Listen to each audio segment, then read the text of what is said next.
जय हिंद दोस्तों, booster dose में आपका स्वागत है। और हम इसमें पढ़ेंगे राजस्थान जी के इतिहास, कला एवं संस्कृति, साहित्य, परंपराएं और विरासत, जो कि RSM SSB lab assistant forest और फॉरेस्ट गार्ड का सिलेबस है। तो हम जो बूस्टर डोज 11 तक हो गई है उसके अंदर हम टॉप 25 क्वेश्चन कर रहे थे। अब क्वेश्चन से तो सारे कुछ कवर हो नहीं सकता, इसलिए अब जो बूस्टर डोज 12 है उसके अंदर हम महाराणा प्रताप और हल्दीघाटी के युद्ध की चर्चा करेंगे, जो कि थ्योरी सेक्शन है। ठीक है, तो थ्योरी पढ़ना भी उतना ही इंपॉर्टेंट है जितना कि क्वेश्चन अटेम्प्ट करना। ठीक है, तो अगर आप चैनल पर नए हैं तो वेस्ट प्लस को सब्सक्राइब कर लें और इसकी PDF के लिए आप टेलीग्राम चैनल ज्वाइन कर सकते हैं, लिंक आपको डिस्क्रिप्शन के अंदर मिल जाएगा। तो चलिए शुरू करते हैं महाराणा प्रताप और हल्दीघाटी के युद्ध से।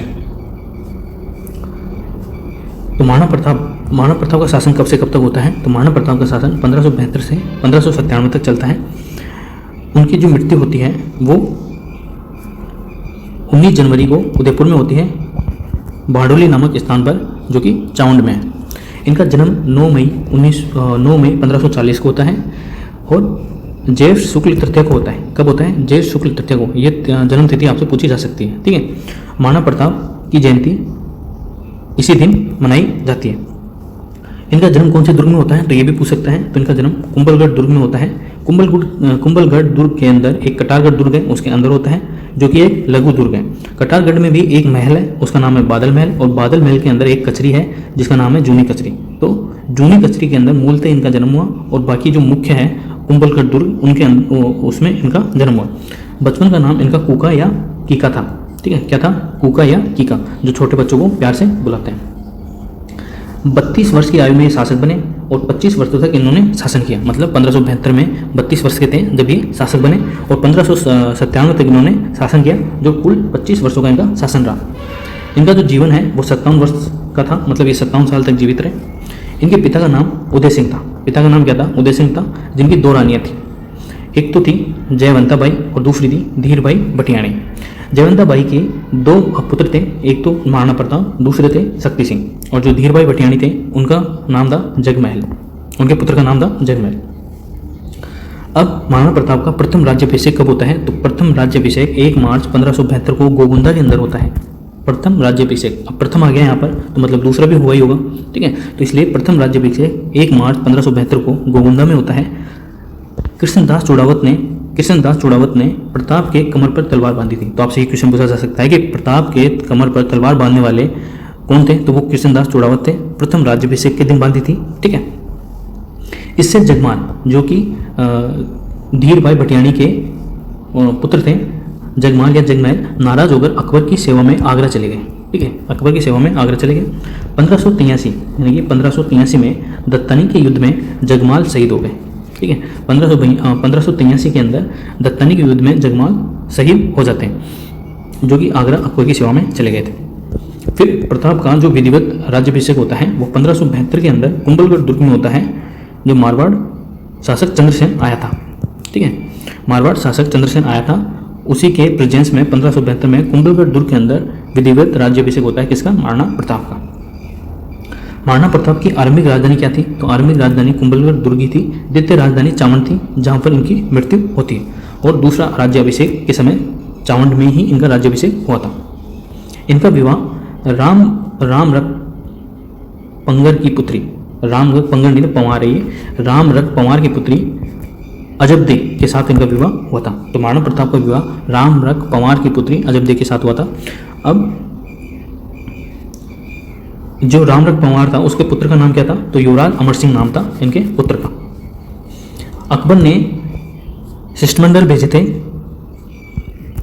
महाराणा प्रताप को अपने राज्य अकबर के अधीन करने हेतु। ठीक है, तो कुल 4 शिष्टमंडल भेजे थे अकबर ने महाराणा प्रताप के अधीन। ठीक है, कि वो अकबर की स्वाधीनता स्वीकार कर ले। अब 4 शिष्टमंडल थे। अब उनके अध्यक्ष कौन थे चारों के? तो सबसे पहले जो शिष्टमंडल भेजा गया था वो जलाल खां कोची के नेतृत्व में भेजा गया था 1572 के अंदर, जब उनका राज्याभिषेक होता है। ठीक है, तो आपसे ये जो शिष्टमंडल के जो अध्यक्ष थे, ठीक है, जो मुख्य अध्यक्ष थे, उनके नाम पूछे जा सकते हैं। ठीक है, तो कुल कितने शिष्टमंडल भेजे थे अकबर ने? तो 4 भेजे थे। तो पहला था वो जलाल खां कोची के नेतृत्व में भेजा था। दूसरा मिर्जा राजा मान सिंह, जो कि जयपुर के कछवा वंश के शासक थे। ठीक है, जो अकबर की सेवा के अंदर थे। तो दूसरे जो शिष्टमंडल था उसके जो मुख्य अध्यक्ष थे वो मिर्जा राजा मान सिंह थे, जो 1573 के अंदर भेजा। तीसरा जो शिष्टमंडल था वो राजा भगवंत दास राजा भगवंत दास के नेतृत्व में भेजा गया, वो भी 1573 के अंदर ही। और चौथा टोडरमल के नेतृत्व में, जो अकबर का जो वित्तीय व्यवस्था थी उसको देखता था, ठीक है, और जो जमींदारी व्यवस्था, ठीक है, व्यवस्था थी वो अकबर की, वो भी टोडरमल द्वारा ही बनाई गई थी। तो टोडरमल चौथे शिष्टमंडल के अध्यक्ष थे और जो 1573 में महाराणा प्रताप के दिन बेचे गए। अब देखते हैं हल्दी घाटी का युद्ध। हल्दी घाटी के युद्ध 18 जून 1576 को होता है, ये सभी इतिहासकार मानते हैं, ठीक है। तो 18 जून 1576 को हल्दी घाटी का युद्ध होता है, किस किस के मध्य? अकबर और महाराणा प्रताप के मध्य। अकबर की तरफ से कौन लड़ रहा था? तो मिर्जा राजा मान सिंह सेनापति थे और उधर से हल्दी घाटी युद्ध, उधर से महाराणा प्रताप थे। तो यह युद्ध 18 जून 1576 को होता है, जो सभी इतिहासकार मानते हैं। लेकिन एक इतिहासकार ऐसे भी हैं जो ये मानते हैं कि ये 18 जून को ना होकर 21 जून 1576 को होता है, वो है गोपीनाथ शर्मा। तो आपसे एक क्वेश्चन पूछा जा सकता है कि गोपीनाथ शर्मा के अनुसार हल्दी घाटी का युद्ध किस तारीख को होता है? तो 21 जून 1576 को होता है। हल्दी घाटी का जो मैदान है वो खमनोर तहसील राजसमंद में है, ठीक है। जो हल्दी घाटी के मैदान में जो युद्ध हुआ था वो खमनोर तहसील राजसमंद के अंदर है। बनास नदी के किनारे, ठीक है, जो नदी है वो बनास नदी के किनारे हुआ था। रक्त तलाई बनास नदी का कांटेदार मार्ग है। मेवाड़ की थर्मोपोली, ये किसने कहा था हल्दी घाटी के युद्ध को? तो कर्नल जेम्स टोड ने कहा था मेवाड़ की थर्मोपल्ली हल्दी घाटी के मैदान को। फिर होता है गोगुंदा का युद्ध। गोगुंदा का युद्ध जहाँ पर प्रथम राज्याभिषेक हुआ था महाराणा प्रताप का, ठीक है, वहाँ पर युद्ध हुआ बदायूं के साथ। गोगुंदा का युद्ध किसके साथ होता है? महाराणा प्रताप का बदायूं के साथ। फिर होता है खमनोर का युद्ध। खमनोर का युद्ध होता है, अबुल फजल ने आईन अकबरी में इसका उल्लेख किया है। मुक्तान उल तवारीफ बदायूं द्वारा प्रत्यक्ष वर्णन किया गया है, किसका?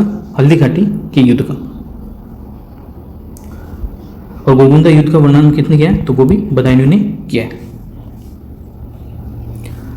अब ये देखते हैं कि महाराणा प्रताप और अकबर अपनी जो सैन्य संरचना है, सेना की जो संरचना है वो किस प्रकार करते हैं, ठीक है। तो महाराणा प्रताप की तरफ से रूपरेखा कहाँ बनाई गई युद्ध की? तो वो कुंभलगढ़ दुर्ग के अंदर बनाई गई। और इनके जो कुल सैनिक थे वो कितने थे? तो 80,000 सैनिक इनकी सेना के अंदर शामिल थे।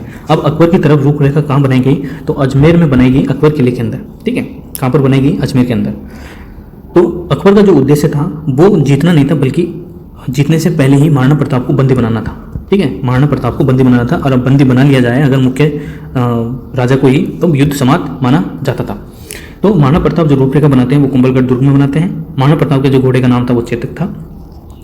अकबर की तरफ से जो अकबर रूपरेखा बनाता है वो अकबर किले में बनाता है, जो कि अजमेर में। अब जो संरचना है सेना की वो इस प्रकार थी महाराणा प्रताप की। जो आगे होता था सेनापति उसको हरावल कहा जाता था, मतलब जो सबसे आगे होता था उसको हरावल कहा जाता था। और जो हरावल था महाराणा प्रताप की सेना में वो कौन था? हकीम का सूरी था, ठीक है, जो सबसे आगे था और जिसको हरावल कहा गया। महाराणा प्रताप बीच में थे, जिनको डोलान कहा जाता है, ठीक है। महाराणा प्रताप बीच में थे, जिनको डोलान कहा जाता है। और जो सबसे पीछे होता है उसको बोलते हैं चंदावल, ठीक है। सबसे आगे हरावल, बीच में डोलान जो महाराणा प्रताप थे, और सबसे पीछे थे चंदावल जो भील सेनापति थे, पुंजा जी जो सबसे पीछे थे। और यहाँ पर हाथी थे राम प्रसाद और लूणा, उन हाथियों के नाम है, ठीक है। अब अकबर की तरफ आते हैं। अकबर की तरफ हरावल कौन था? हरावल थे मानसिंह, मिर्जा राजा मानसिंह जो सबसे आगे थे। चंदावल कौन था? सबसे पीछे आसफ खां, ठीक है। क्योंकि अकबर ने यहाँ पर खुद आकर यहाँ पे युद्ध नहीं किया था, बल्कि अपने नेतृत्व के लिए मानसिंह को आगे भेजा था। अब अकबर की तरफ से जो हाथी था उसका नाम था मर्दाना, ठीक है। और अकबर की जो सेना थी वो 3,20,000 की सेना थी। अब अनुपात जो सेना का देखा जाए 80,000, एक तरफ 80,000 है और एक तरफ 3,20,000 है, ठीक है। तो 8 चौक 32, मतलब अकबर अगर महाराणा की तरफ से एक सेना है, एक सैनिक है, तो अकबर की तरफ से 4 सैनिक लड़े, ठीक है। तो इस प्रकार इनकी सेना की संरचना थी। अब मैदानी युद्ध करने की योजना, प्रताप की जो योजना थी युद्ध करने की, वो मैदानी युद्ध करने की थी, ठीक है। अकबर की जो थी वो मांडलगढ़ दुर्ग में प्रथम शिविर लगाया और 21 दिनों तक मैदानी जो पहाड़ी प्रशिक्षण है वो लिया गया। किसके द्वारा? अकबर की सेना के द्वारा। प्रताप द्वारा अंतिम शिविर लोसिंग गांव राजसमंद में लगाया गया। जो प्रताप द्वारा अंतिम शिविर कहाँ लगाया गया? युद्ध से पहले लोसिंग गांव राजसमंद द्वारा। और जो अकबर द्वारा अंतिम शिविर मोलेला गांव राजसमंद में लगाया गया जाता है, ठीक है। तो ये इस प्रकार पूरी सेना की अपने संरचना पढ़ ली। अंतिम शिविर महाराणा प्रताप ने कहाँ लगाया, अकबर ने कहाँ लगाया, तो वो भी अपन ने कवर कर लिया। अब चेतक की समाधि, आपको पता है कि जब युद्ध समाप्त हो जाता है, मतलब समाप्त होने की कगार पे होता है, और जब महाराणा प्रताप का भाला टूट जाता है, तो जो चेतक जो होता है वो युद्ध से निकाल के जाने की उसमें होता है, ठीक है। तो चेतक का एक पैर कट जाता है और एक नाला पार करने के दौरान चेतक की मृत्यु हो जाती है। इसलिए चेतक की समाधि कहाँ होती है? तो बिलीचा नामक गांव में इनकी समाधि मिलती है, चेतक की समाधि। युद्ध के बाद इलाज कहाँ करवाया गया? तो कोलियारी गांव में करवाया गया इलाज, ठीक है। आमना सामना हमने देख लिया 18 जून 1576 को होता है, जबकि गोपीनाथ शर्मा के दौरान 21 जून को आमना सामना होता है। निर्णायक युद्ध रहा ये, और विजयी रहे महाराणा प्रताप की। तो महाराणा प्रताप की विजय मानी जाती है क्योंकि वो अपने आप को अकबर के अधीन नहीं होने दिया, मतलब युद्ध से वो निकल गए, ठीक है, और जंगलों में रहे। अब अकबर द्वारा प्रताप के विरुद्ध सैन्य अभियान, अब हल्दीघाटी का युद्ध हो गया, ठीक है। उसके बाद प्रथम सैन्य अभियान कब होता है? प्रथम सैन्य अभियान 1576, मानसिंह और आसफ खां, जो कि ये हरावल थे और ये चंदावल थे, 18 जून 1576 को हल्दीघाटी के युद्ध में होता है। फिर द्वितीय सैन्य अभियान कब होता है? हल्दीघाटी के युद्ध के बाद मेवाड़ पर आक्रमण कर देता है अकबर, ठीक है। मानसिंह के नेतृत्व में भगवनदास भी है और कुतुबुद्दीन खां भी है। कब करते हैं ये 13 अक्टूबर 1576 को कर देते हैं और गोकुंदा पर अधिकार कर लेते हैं, जहां पर महाराणा प्रताप का प्रथम राज्याभिषेक हुआ था। लेकिन कुछ समय बाद अकबर आया, ठीक है, मुजाहिद को वहाँ का गोकुंदा का सूबेदार बनाया और आगरा चला गया, ठीक है। मुजाहिद बेग खां को गोकुंदा का सूबेदार बनाया और आगरा चला गया। अब क्या होता है, पीछे से जब अकबर आगरा चला जाता है, ठीक है, तो पीछे से जो मेवाड़ी सेना है वो मुजाहिद बेग खां को मार देती है और फिर से गोकुंदा पर अधिकार कर लेती है। नेक्स्ट है तीसरा सैन्य अभियान शाहबाज खां के नेतृत्व में किया जाता है और यह 3 बार आक्रमण करता है किस पर? मेवाड़ पर। तो तीसरा सैन्य अभियान अकबर द्वारा शाहबाज खां के नेतृत्व में किया जाता है, जो 3 बार आक्रमण करता है मेवाड़ पर सर्वाधिक आक्रमण करने वाला जो मुगल सेनापति था वो शाहबाज खां था। तो यह आपसे क्वेश्चन बन सकता है कि मेवाड़ पर सर्वाधिक आक्रमण करने वाला मुगल सेनापति कौन था? तो वो था शाहबाज खां। अब एक बार सबसे पहले देख लेते हैं कि प्रथम आक्रमण कब होता है? तो 15 अक्टूबर 1577 को करता है, ठीक है। कौन? शाहबाज खां के नेतृत्व में 3 आक्रमण होते हैं, जैसा कि मैंने अभी बताया। तो प्रथम आक्रमण करता है ये 15 अक्टूबर 1577 को। प्रताप ने उदय सिंह सोनगरा को सौंपा कुंभलगढ़ दुर्ग, ठीक है, और शाहबाज खां ने ये जीत लिया कुंभलगढ़ दुर्ग। प्रथम आक्रमण के दौरान शाहबाज खां कुंभलगढ़ दुर्ग को जीत लेता है। दूसरा आक्रमण होता है 15 दिसंबर 1578 को, मतलब लगभग 1 साल बाद पहाड़ों पर आक्रमण किया जाता है, लेकिन सफलता नहीं मिलती है शाहबाज खां को। नेक्स्ट है तीसरा आक्रमण होता है 15 नवंबर 1579 को, फिर 1 साल बाद लगभग, लेकिन इसमें भी उसको सफलता नहीं मिलती है। तो वो सिर्फ एक बार ही सफल होता है, वो भी पहले आक्रमण में, और वो कुंभलगढ़ दुर्ग को जीत लेता है।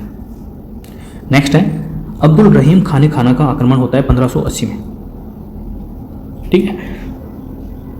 जो अब्दुल रहीम खान खाना था वो शेरपुर गांव में अपना शिविर लगाता है। दिवेर का युद्ध, तो दिवेर का युद्ध या देवरी दर्रे का युद्ध या मेवाड़ का मैराथन, ठीक है। मेवाड़ का थर्मोपैली कर्नल जेम्स वुड कहता है हल्दीघाटी के युद्ध को, जबकि मेवाड़ का मैराथन कहता है दिवेर के युद्ध को, ठीक है। तो ये भी आप ध्यान रखेंगे। तो दिवेर में मुगलों की पुलिस चौकी थी, दिवेर के अंदर मुगलों की पुलिस चौकी थी। प्रताप ने यह युद्ध जीत लिया, ठीक है, और गौरव का प्रतीक माना जाता है, ठीक है, कि मेवाड़ का मैराथन यानी लंबे टाइम तक ये युद्ध चला, इसलिए मेवाड़ का मैराथन कर्नल जेम्स वुड ने इसको इस युद्ध को इसकी संज्ञा दी। विजयदशमी पर दशहरा अश्विन शुक्ल दशमी के अंदर इसकी विजय प्राप्त कर ली अक्टूबर 1582 में।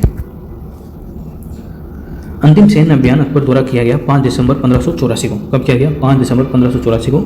जगन्नाथ कछुआ ने इसका नेतृत्व किया, लेकिन मांडलगढ़ भीलवाड़ा के अंदर जगन्नाथ कछुआ की मृत्यु हो जाती है और यहीं पर इसकी 32 खंभों की छतरी है, ठीक है। तो अंतिम सैन्य अभियान अकबर के द्वारा जगन्नाथ कछुआ ने किया था, ठीक है। तो मृत्यु कब हो जाती है?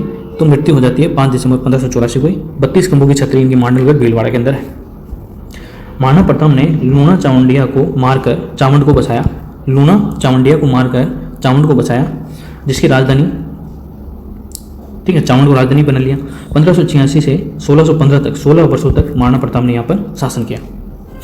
अब प्रताप की छतरी कहाँ है? तो प्रताप की कितने खंभों की छतरी है? तो सबसे पहले 8 खंभों की छतरी है प्रताप की। निर्माण किसके द्वारा करवाया गया? तो भामाशाह द्वारा इसका निर्माण करवाया गया, ठीक है। और कहाँ पर है? तो ये बाडोली गांव चावंड उदयपुर के अंदर है। जन्म भी महाराणा प्रताप का यहीं पर हुआ था। तो इनकी छतरी भी 8 खंभों की छतरी बाडोली गांव चावंड उदयपुर के अंदर निर्मित है। लेकिन यह केजड़ बांध में डूब गई। जो केजड़ बांध है वो इसमें ये डूब चुकी है। अब दरबार में रहने वाले व्यक्तित्व, जो महाराणा प्रताप के दरबार में रहते थे, वो व्यक्तित्व कौन कौन थे? तो सबसे पहले है भामाशाह ने ही इनके छतरी का 8 खंभों की जो छतरी है बारडोली गांव में, उनका निर्माण करवाया था प्रताप की छतरी का। भामाशाह की हवेली चित्तौड़गढ़ दुर्ग के अंदर है। तो भामाशाह की हवेली कहाँ पर है? चित्तौड़गढ़ दुर्ग में। ये पाली के निवासी थे। रामोजी को हटाकर दीवान इनको बनाया गया था। महाराणा प्रताप द्वारा रामोजी को हटाकर इनको दीवान बनाया गया था। इनको मेवाड़ का रक्षक, उद्धारक, दानवीर और कर्ण के नाम से जाना जाता है। चित्तौड़गढ़ दुर्ग में भामाशाह की हवेली है और 20,000 स्वर्ण मुद्राएं दी थी प्रताप को भेंट स्वरूप। तो भामाशाह ने 20,000 स्वर्ण मुद्राएं प्रताप को भेंट की थी। नेक्स्ट है चक्रपाणि मिश्र। तो चक्रपाणि मिश्र इन्होंने एक ग्रंथ लिखा, ठीक है, उस ग्रंथ का नाम है विश्ववल्लभ। तो इन्होंने जिस ग्रंथ की रचना की उसका नाम है विश्ववल्लभ। इन्होंने एक और रचना की मुहूर्तमाला। चक्रपाणि मिश्र ने मुहूर्तमाला की रचना की और इन्होंने राज्य अभिषेक पद्धति ग्रंथ की भी रचना की। तो इन्होंने 3 ग्रंथ मुख्यतः लिखे चक्रपाणि मिश्र ने, जो महाराणा प्रताप के दरबार में थे। पहला था विश्ववल्लभ, दूसरा मुहूर्तमाला और तीसरा राज्य अभिषेक पद्धति। नेक्स्ट है जैन मुनि हेमरत्न सूरी। तो गोरा बादल पद्मिनी चौपाई जो ग्रंथ की रचना है वो जैन मुनि हेमरत्न सूरी ने की थी, गोरा बादल पद्मिनी चौपाई, ठीक है, महाराणा प्रताप के ये दरबार में थे। और अंतिम है माला सूद। जो माला सांधु है, माला सांधु ये संगीतज्ञ थे और दरबारी संगीतज्ञ थे। जो महाराणा प्रताप के दरबारी संगीतज्ञ थे वो माला सांधु थे। इन्होंने प्रमुख ग्रंथ झोलना की रचना की। किसकी रचना की? झोलना की। तो ये थे महाराणा प्रताप और हल्दीघाटी का युद्ध और उनके दरबार में रहने वाले व्यक्तित्व। तो आपको ये वीडियो कैसा लगा? अगर आपको ये पसंद आया तो लाइक कीजिए, शेयर कीजिए। और अगर आपको ये मेथड समझ में आया है या आप अगर और चाहते हैं ऐसा कि थ्योरी सेक्शन भी कवर किया जाए क्वेश्चनों के साथ साथ, तो आप मुझे कमेंट में बता सकते हैं। मैं आपके लिए ये थ्योरी सेक्शन और कवर कर सकता हूँ। वीडियो पूरा देखने के लिए धन्यवाद।